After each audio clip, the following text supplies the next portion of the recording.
అది మన పండగలు కానీ మన వంటలు కానీ వ్యక్తిత్వ వికాసానికి కూడా తోడ్పడతాయి. పూర్తిగానండి. అసలు ముందు ఈ చెప్పిన ఆహారం తినమానండి వ్యక్తిత్వం అదే వస్తుంది. ముందు ఆహారం తినే దమ్మలేదండి వేళ.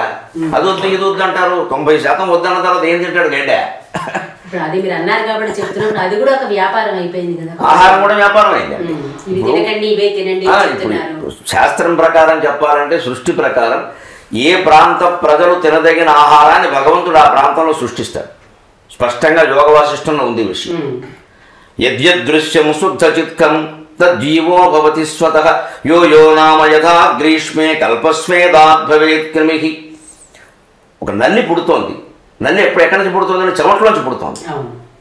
పుట్టిన నల్లి నుంచి మళ్ళీ కొన్ని నల్లుడు పుడితే పుట్టచ్చు. కానీ మంచం మీద పుట్టే మొదటి నల్లి మనిషి చెమట్లోంచి పుడుతోంది. మనకు ఉద్భిజములు, స్వేదజములు, అండజములు ఉన్నాయి కదండి. అందులో స్వేదజం చెమట నుంచి పుట్టే జీవి నల్లి చెమట నుంచి పుడుతోంది. అది మనిషి చెమట నుంచి పుట్టిందండి. మనిషి రక్తాన్ని ఆహారంగా తీసుకుంటుంది. అంటే ఎక్కడ జీవి పుట్టిందో అక్కడ దానికి ఆహారం పెట్టేశాడు దేవుడు. మరి దానికి దానికి ట్రాన్స్ఫర్ అంటే కుదరదు.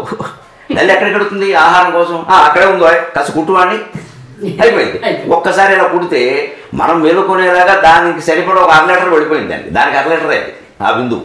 అది ఓ రోజు బతికేసింది. ఎంత చిత్రమైన లేదు. అలాగే యద్యదృశ్యం శుద్ధ చిత్కం తజ్జీవో భవతి స్వతః. అలాగే ఆవు పేడ వేసిందండి. ఏదైనా పశువు పేడ వేసింది. 1 గంట 2 గంటల తర్వాత చూడండి మీరు అందులోంచి పురుగులు పుడుతున్నాయి. ఎక్కడి నుంచి పుట్టాయి? పేడలోంచి పుట్టాయి లేదా? అవి అవే తింటున్నాయి. పేడల నుంచి పుట్టిన పురుగులు ఆ పేడనే తింటున్నాయి. అంటే భగవంతుడు ఏం చేశాడు? ఎక్కడ పుట్టిన వాడికి అక్కడ ఆహారం పెట్టేశాడు. అంటే ఏ ప్రాంతం వాళ్ళు ఆ ప్రాంతంలో పండేటువంటి పంటలను ఆహారంగా తీసుకుంటే అందరికీ అరుగుతుంది, అందరికీ ఆరోగ్యాలు బాగుంటాయి. ఇతర ప్రాంతాలు అన్నీ తినచ్చు, రకరకాలు తినచ్చు. కానీ అవి మధ్యాహ్నం పూట స్నాక్స్ అను అప్పుడప్పుడు పండగలకను చేసుకోవాలి తప్ప నిత్యాహార విధానాన్ని మార్చకూడదు. కానీ ఇప్పుడు చాలా మంది చెప్పేశారు కదా, చాలా మంది కన్ఫ్యూజన్ కూడా అవుతుంది. మంచినీళ్ళు తాగచ్చా తాగకూడదు, ప్రతిదీ అనుమానం వచ్చేస్తుంది. ఎవరికి చెప్పాలన్నా కూడా ఏమో తినొచ్చా తినకూడదు ఆయన చెప్పారు. ఈ చెప్పేవాళ్ళు కూడా భేదాలు ఉంటాయి కదా. అందుకే ఇప్పుడు చెప్పేవాళ్ళలో భేదాలు, పైగా వీళ్ళు డబ్బులు ఇచ్చి టీవీలో కార్యక్రమాలు పెట్టించుకుని చెప్పేస్తారు. ప్రోగ్రామ్ ప్రాయోజిత కార్యక్రమాలు అంటే ఖచ్చితంగా వ్యాపారం చేస్తారు. కొన్ని వేల కోట్ల వ్యాపారాలు జరిగిపోతున్నాయి. ప్రజలు మాయలో పడతారు.